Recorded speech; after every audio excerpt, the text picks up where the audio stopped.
tutoriel d'aujourd'hui vous montre ici comment fonctionne le module électronique qui va alimenter le circuit. Je vais vous montrer aussi comment fonctionne la plaquette de montage. Donc pour débuter, ce que je vais faire, je vais mettre sous tension avec un adaptateur 9 volts. Ici, je vais me raccorder et je vais être en mesure de lire la tension électrique là, de mon transformateur. En fait, ici, il est inversé, là, ça va comme ça. Donc, on a les 9 volts affichés. Et puis, ce qui est important de voir ici, c'est qu'il y a un témoin lumineux qui indique « out ». Il y en a un second qu'on n'aperçoit pas, là, qui est le « in ». Donc, si j'appuie ici, j'obtiens 9,2 volts d'entrée et 9 volts à la sortie. Le potentiomètre de réglage ici me permet d'ajuster la sortie. Donc, en tournant dans le sens des aiguilles, le sens horaire, je suis censé normalement voir ma tension augmenter. Donc, je la règle à 12 volts, là, la tension nominale de la pompe, parce que je peux endommager la pompe si ça dépasse 12 volts.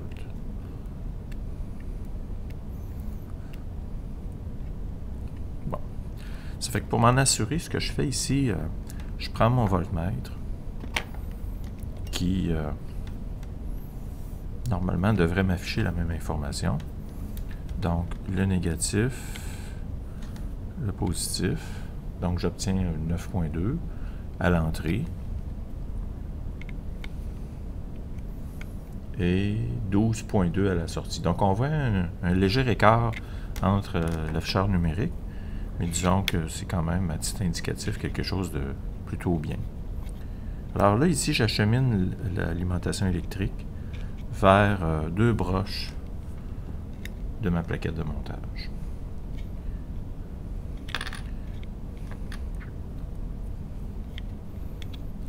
Et la suite, donc, ici, consiste à vous expliquer de quelle manière les raccords se font sur une plaquette de montage.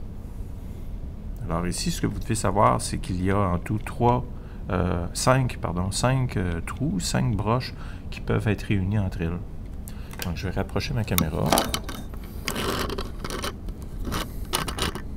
Comme ça ici.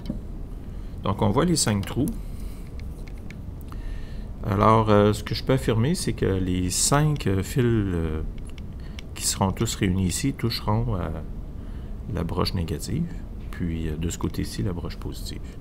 Ça veut dire quoi, ça? Ça veut dire que si j'utilise une ampoule et que je le branche le fil ici, dans cette rangée de 5 trous,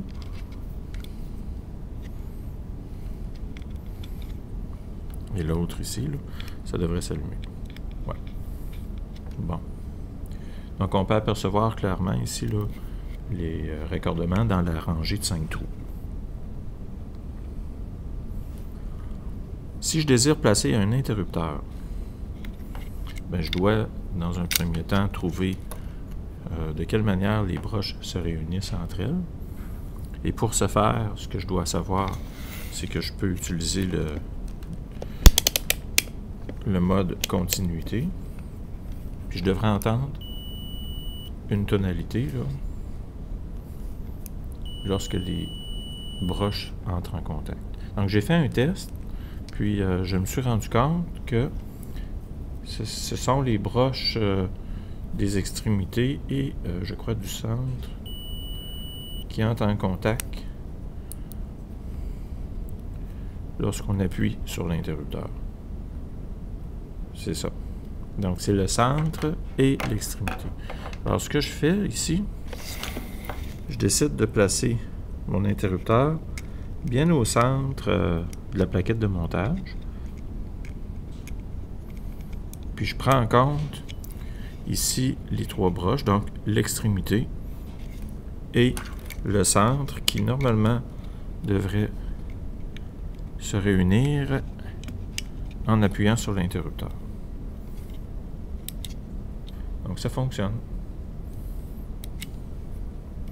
Donc c'est de cette façon-ci que vous pouvez vous assurer que vos raccordements sont corrects.